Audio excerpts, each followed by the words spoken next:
Urban green சேனலின் அன்பான வணக்கங்கள்.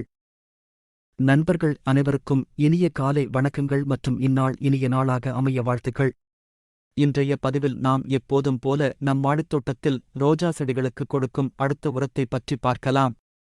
எப்போதும் போல் செடிகளுக்கு நன்றாக நீர் ஸ்ப்ரே செய்த பின் இன்று ஹுமிக், புல்விக் மற்றும் சீவிழ் கலந்த உரத்தை கொடுக்கலாம் என்றிருக்கிறேன். இந்த மூன்றும் கலந்த கலவை செடிகளின் வேர் வளர்ச்சிக்கும் ஊட்டச்சத்து உறிஞ்சு திறனையும் அதிகரிக்கும்.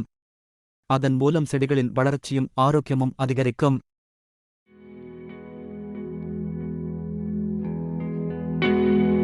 வழக்கமாக எந்த உரமாக இருந்தாலும் லிட்டருக்கு 1 கிராம் வீதம் முதலில் எடுத்து கலந்து பயன்படுத்தவும். ஒருவேளை உரத்தின் தாக்கம் அதிகமாக இருந்தால் அதன் விளைவுகளை சிறிய அளவிலான உரம் பயன்படுத்தும் போதே தெரிந்து கொள்ளலாம்.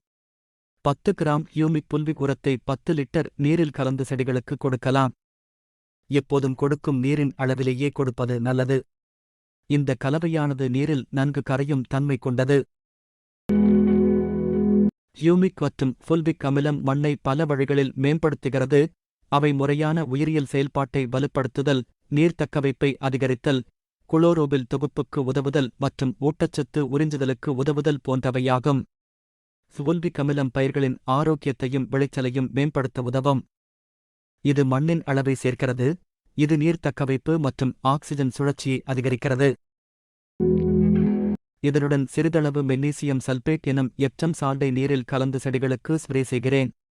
இது செடியின் வளர்ச்சிக்கும் அதிக பூக்கள் பூக்கத் தூண்டுவதோடு செடிகள் அடர்த்தியாக பசுமையாக இருக்க உதவும்.